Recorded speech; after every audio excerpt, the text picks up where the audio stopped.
Welcome to Crunk Unfiltered, where the opinions are loud, and if you're offended, I don't care. If you haven't checked out last week's episode, I recommend you go check it out. Digger Tales is pretty good. This week, however, it's going to get real, going to get deep, could even get emotional. The date of recording of this episode is April 27th, and oddly, they're saying that there's a chance of severe weather today. April 27th, 2011 affected many lives in the worst kind of way forever. Devastating lives and taking lives. On this date in 2011, a terrible tornado outbreak devastated the state of Alabama and the South. I'm going to tell you my story, my day, that on that devastating day. I remember in the morning hours a string of bad weather coming through. Okay, it's bad weather. It's the South. We have that all the time. It's South. It happens. So I thought. I went on about my business after we got the green light there, and they kept on saying, "Be weather aware. What come through this morning has nothing compared to what's ahead, what's behind it. Stay safe, stay weather aware, make sure you have your weather radios ready, fired up and ready to go, because this has the potential to get very, very bad." Well, it started hitting our area, and we turned on the TV to watch the weather. And we was watching a track of it and everything, and getting our game plan ready to go. Once it crossed the state line, they went back to regular programming. They went back to regular daytime talk show TV. At the time, we had our locals out of Mississippi. We fire up the radio, listen to James Spann, and he starts saying, if you're in the Lamar County area, if you're in the Kennedy area, go to your safe place now. So we went to our safe place. We went to the storm shelter, and we're at the storm shelter now, listening and waiting for the green light, listening and keeping it updated. And once he said Lamar County's all clear, Kennedy, Alabama all cleared, we went back to our safe place. Okay, no damage you can see with a physical eye. Then passed over us. Got home. We had no power. It knocked out our power. Stayed out of power for a couple of days, if I remember right. I remember when our power came back on. It was, I want to say, about 3 o'clock in the morning. I got up to go pee. I'm going down the hall, and just as my hand touches the doorknob to the bathroom, the power comes back on. Well, the door to the living room is right beside me. Mom and Dad are in there. I can hear them talking. I don't know why they was awake at 3 o'clock in the morning. Only Weirdo was awake at that time.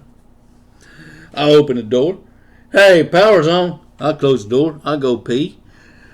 Go back to my bedroom. I definitely turn on my air conditioner. And I go back to bed.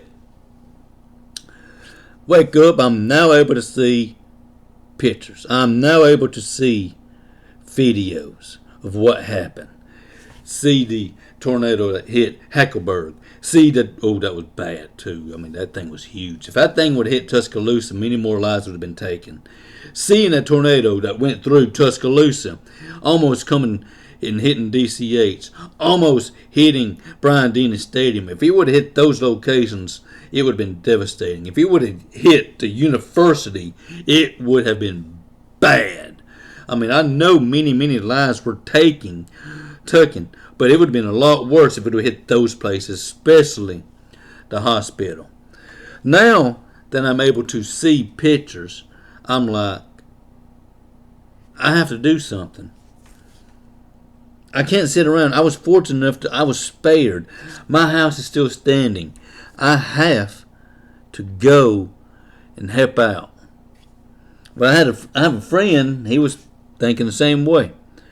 So we're piled off and headed to Tuscaloosa to go help. We get to Tuscaloosa before we could see any storm damage. There was just boatloads of cars everywhere. But the first thing I noticed, the first vehicle I noticed, then now this affected me, was had a car there and had an Auburn flag, and I just knew that that person there come here to help out. It was not time for War Eagle or Roll Tide. It was time for I'm here to help. And that person, man or woman, laid aside the rivalry to go help out his fellow brother, help out her fellow sister, whatever the case may be.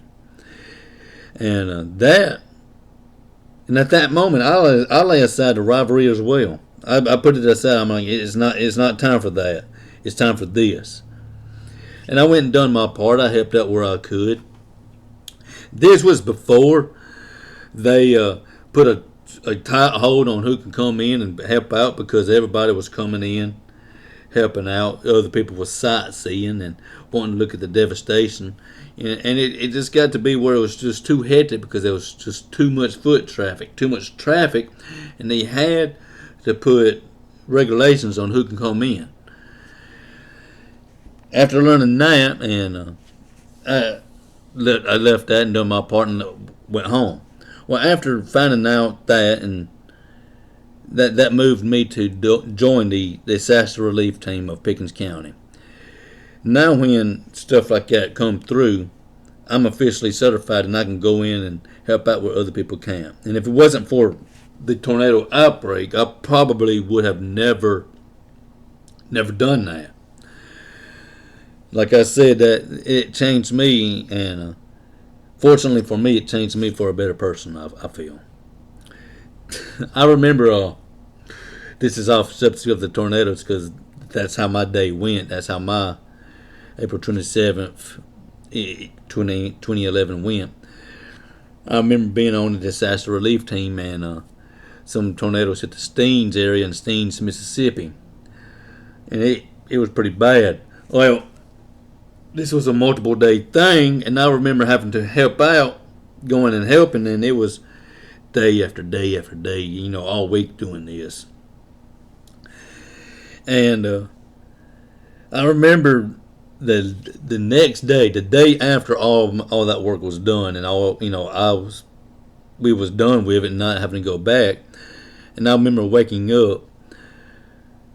That's when reality set in, and I couldn't get out of bed. I was so sore. I almost had to get help out of bed, but luckily I got out of bed. Now that's just a side story. That's just for humor effects, I guess, because I needed to add some humor to this story. But there you go. The April 27, 2011 story from my point of view. I hope you enjoyed it. And just help out your fellow brother. Help out your fellow sister when you can. Have a good one. Crunk Man, signing out.